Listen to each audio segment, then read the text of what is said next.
afternoon, and thank you for joining me for this bonus episode of Conversations with Taz. As I stated last night, for the first time ever, this is going to be a pre-recorded show, so I can just get through and get you updated, but feel free to comment now or later tonight at 9 p.m. Eastern Standard Time, where once again, I will be live giving you whatever happens today and the topics that are already ready for tonight's show. But let's jump right into it. Coming from radaronline.com, excuse me, ACLU demands Johnny Depp cough up $86,000 to cover its legal bills in Amber Heard battle. The American Civil Liberties Union, ACLU, has gone to court demanding Johnny Depp pay their legal bills after he dragged them into his bitter battle with his ex-wife Amber Heard. According to the court document obtained by Radar, the ACLU has filed a motion as part of 2021 lawsuit Depp filed against them over records related to Heard. The Pirates of the Caribbean star demanded the ACLU turn over records related to donations made by the actress. She had promised to donate $7 million from their divorce settlement to two charities. Heard was to pay $3.5 million each to the ACLU and the Children's Hospital of Los Angeles. At the time, she said all the money would be donated by 2018. A rep for the ACLU said on the stand in the ongoing trial in Virginia that Heard only paid $1.3 million of the promised $3.5 million. The organization received $350,000 from Heard, $100,000 from Depp for Heard, $500,000 from a donor-advised fund, and another $350,000 from a donor-advised fund. The rep said he believed that Heard's ex, Elon Musk, was connected to the $500,000 payment. My thing is, the ACLU is free to do what it wants, but at this point, it needs to drop Amber Heard. Excuse me. And once again, I will drop in the description of this video the link to the petition to have her removed as a domestic abuse advocate or ambassador for the ACLU. But honestly, they wouldn't have had to have been drug in if it wasn't for Amber Heard. But we know Amber Heard does not have the money to pay for that. And in tech news, coming from thebusinessinsider.com, a former Google tech lead bragged on Twitter about how he used to trash women's resumes in front of them. Go have some kids. Here are just the cliff notes. A former Google tech bragged about how he used to trash female interviewees' resumes. In now deleted tweets, Patrick Shiyu, I hope I'm pronouncing that correctly, also shared why he believes women shouldn't code. I told them, go have some kids. Don't worry, I'm smarter than you, I know, Shiyu wrote. So when I used to conduct interviews for Google, I rejected all women on the spot and trashed their resumes in front of them. He wrote this on May 22nd. I told them, go have some kids. Don't worry, I'm smarter than you. I know. Coding is a brutal 24/7 job mutually exclusive with motherhood, Shiyu said, saying that mothers would come back obsolete and outdated after maternity leave. He also went on to say that misogyny doesn't exist, all these other crazy things. The man is working in IT. Men who come off like this are intimidated. They're intimidated because they can only do things singularly. I remember as an undergraduate, I had a professor. His wife was also a professor at the same university. And he believed that everybody should just focus on one topic, one subject, and dedicate your whole life to that. Like there's no juggling of anything else. You have to be singular in your purpose. That's got to be boring.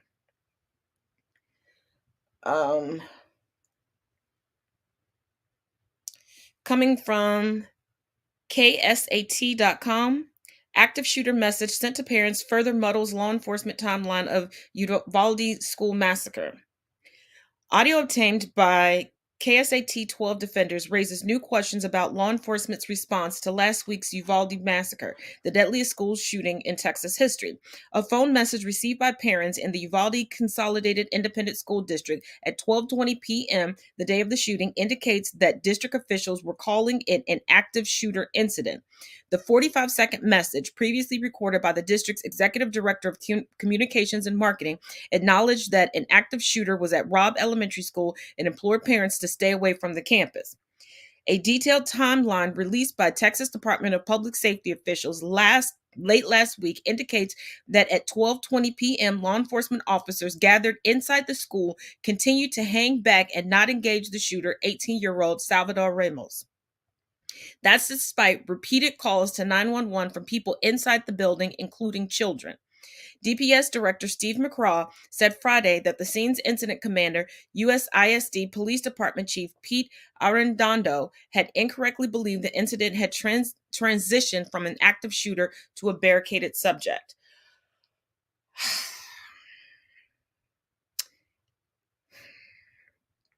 There's so much wrong with everything coming out regarding Uvalde. Let's get into these two clips and then we'll come back and talk about it. Yeah, they're revising their story again. So here it is. And the teacher has gotten a lawyer because she did close that door. She didn't have it propped open. And now they're trying to say, well, she didn't lock it. Jesus fucking Christ, man. I am not a conspiracy theorist. This is a fucking cover up, man. This is an absolute cover up. And why are they trying to cover it up? Look at the SBC. There are so many Republicans who are a part of the SBC, the CNP, all of it. And there's a massive child pedophile ring amongst all of them. They're lying again. Have you guys seen these new developments out of Uvalde, Texas, with the police department now refusing to comply with state agencies investigating how they allowed a terrorist to mass murder 19 children and 2 teachers? Uvalde Police's decision to stop cooperating came after DPS Colonel Stephen McCraw held a news conference saying that it was the wrong decision and contrary to protocol to delay entry into the school. But I also wonder how much of that decision is due to this. A lawyer for a Uvalde teacher who was accused of leaving the door open says that they have evidence that the teacher did not leave the door open. Remember, Uvalde police blamed a teacher for leaving the door open, claiming that is how the terrorists got inside. Unfortunately for the Uvalde police, they were caught in their lie. Surveillance video and audio verifies that the employee did in fact close the door. 19 innocent children and 2 teachers are dead because Uvalde police failed to act, lied and blamed the teacher, and now are refusing to cooperate. It's gotten so bad they won't even identify the teacher out of concern for the teacher's safety. Whatever this is not public safety.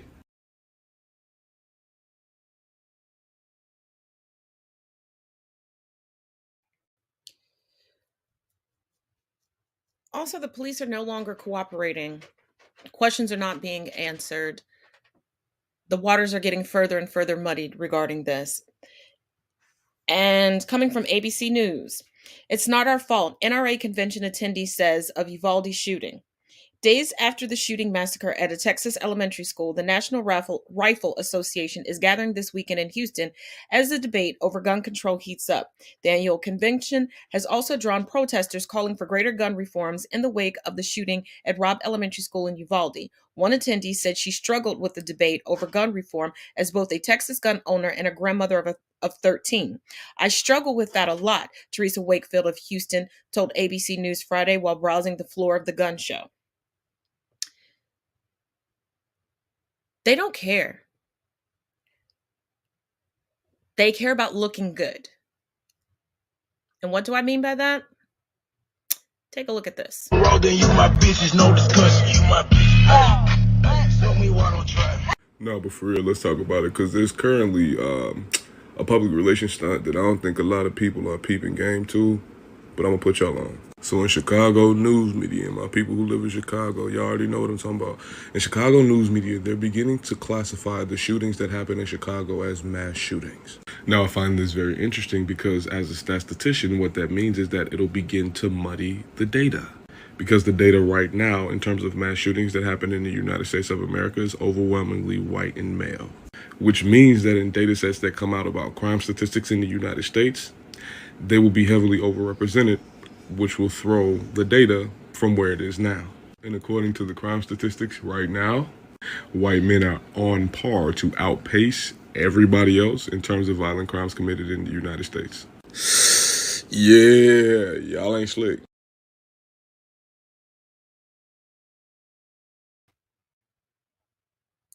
And not only that, coming from AboveTheLaw.com, Supreme Court is about to erase more gun laws. Now would be a good time to leak that draft opinion.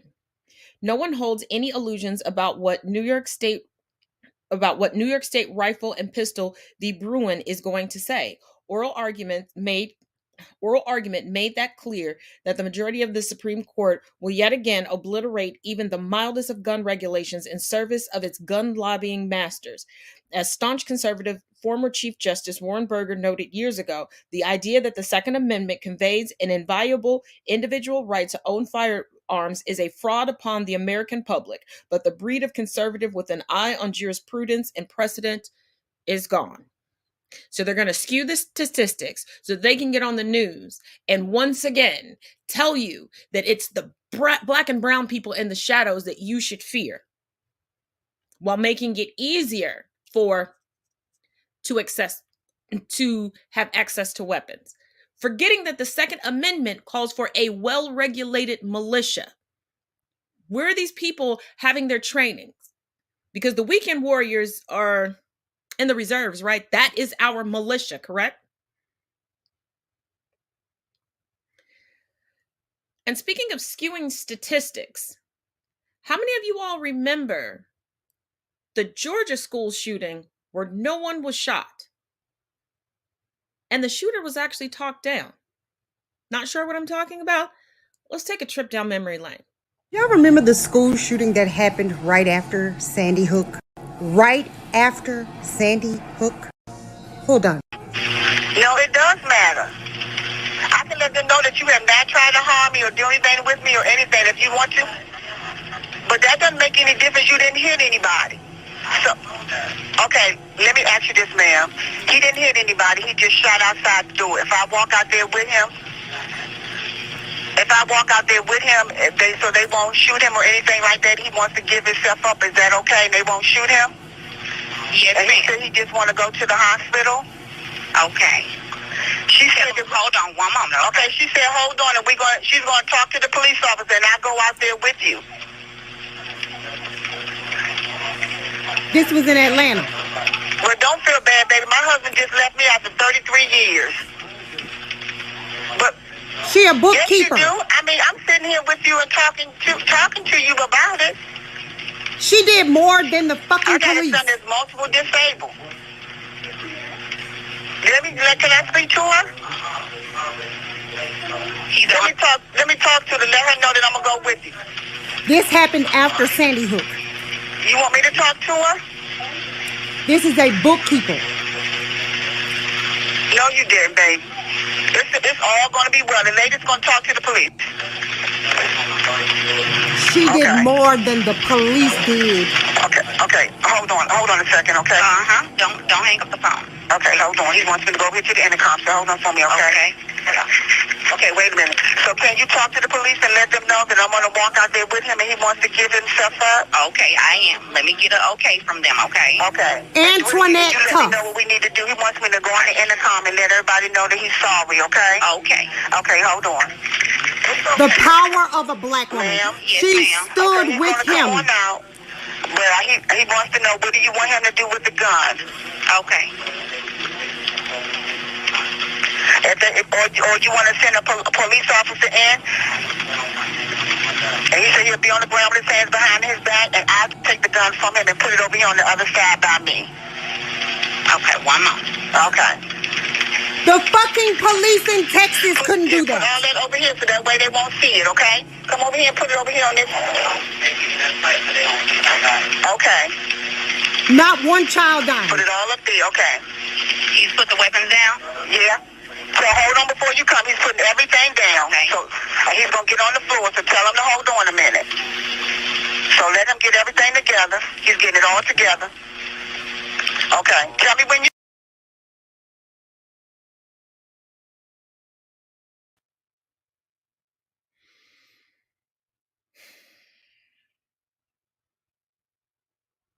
That's how you de-escalate. That is how you de-escalate. That is how you save lives. But gun reform is most certainly needed, because guns should not so easily land in the hands of children and those with murderous fantasies. And I know about the conspiracy theories that are going around, excuse me, about the Uvalde Texas shooter. And people are like, oh, he had this that cost this amount, and he had this. Let's not forget the Buffalo shooter had a former federal agent on speed dial, sent him his plans. Did y'all think I was joking when I said they're being recruited, they're being trained, they're being armed? We're about to have the Red Summer 2.0.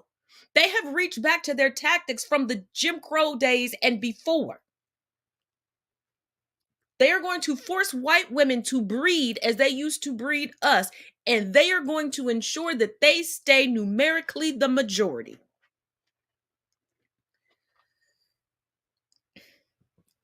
And if you think I'm joking about the rate of gun violence, take a look at this. Good morning. In the last 72 hours, there were 300 shootings and 130 people were killed. The shootings happened at graduation parties, at picnics, and in Cape Coral, Florida, a 10-year-old boy was arrested and charged for sending text messages threatening to shoot up his school.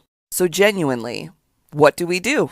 Folks on one side are saying it's not gun laws. The only person responsible for a shooting is the person who pulled the trigger. And the data points to increased gun violence since really 2005. And then you see charts like this that show the U.S. is like way higher in gun-related death than anyone else. So genuinely, without fighting in the comments, please, like, what do we do then?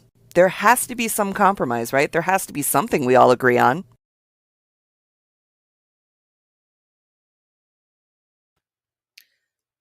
Until we agree that once someone is born, they are human and they are valued, there will be no compromise, because that's the thing. People are pro in vitro, pro forced birth, and nothing more. After that, they are individuals that are not a part of this, not a part of that, not my fault, not over here. I didn't do it. Oh, it's mental health. Oh, give them some kindness. Oh, check on your own neighborhood. Oh, fix your own communities. Oh, it's your fault. Oh, you were a bad parent. Oh, it's the public school. Oh, it's the private school. It's a bunch of finger pointing. That is the American way. Because the history that they teach us is that, oh, there were a group of people that were so oppressed, so they ran over here to have freedoms. And then they forget to tell you or point out that they then spent hundreds of years doing what they said was done to them to other people and worse. And when folks no longer want to bow down to that, then they're lazy, then they're argumentative, then they're crazy, they're intimidating, they're fearful, they're dangerous. But the only danger has been a hyper-faux Christianized white man that's questionably straight.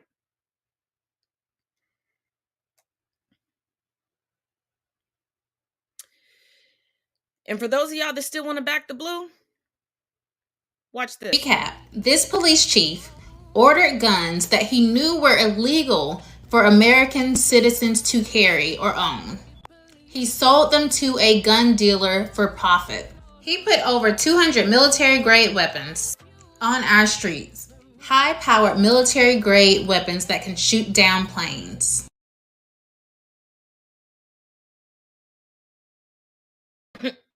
Now, he has since been charged, but that does not stop what occurred. The fact that he just put the entire country further in harm's way for profit.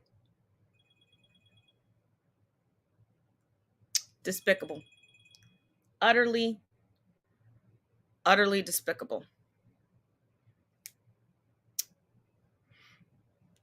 Let's take a look at this. Breaking news, a grand jury in Buffalo just announced 25 total charges against a man who shall not be named that I will be referring to as Voldemort, including 1 count of domestic terrorism, 10 counts of first-degree murder, 10 counts of hate crimes, 3 counts of attempted murder, and 1 weapons charge.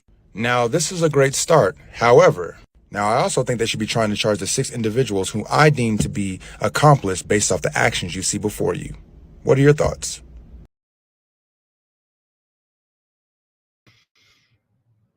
Yes. First of all, anyone who was on the message boards with him that didn't say anything should be charged as an accomplice.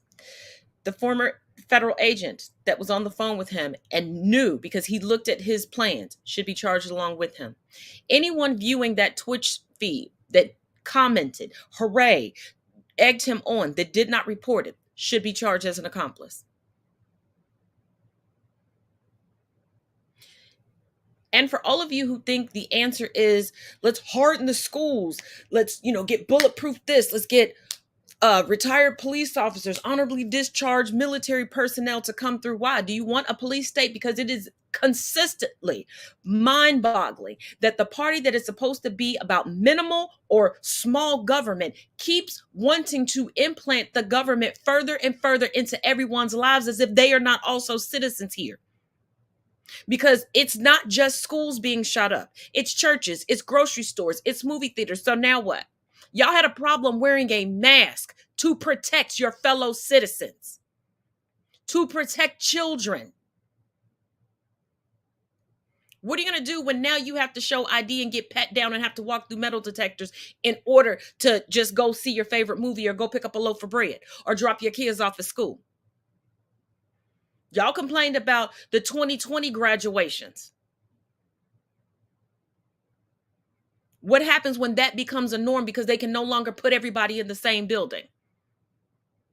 Y'all must want to live out the Pixar movie WALL-E in real life, where you destroy the planet so much that now we just got to circle the galaxy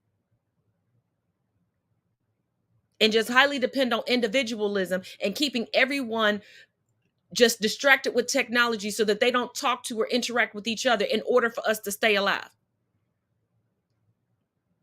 Because that seems to be what you're going for. It couldn't possibly be anything else.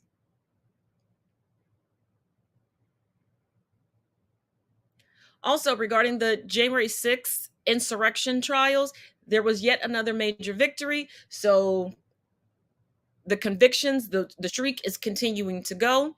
There is another major trial for one of the leaders, one of the planners, I guess you would say, of it. And he is not being released from prison, pre-trial at all.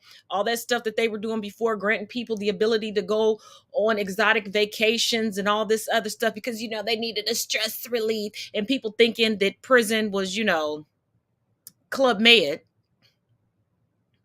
Not anymore. Not anymore.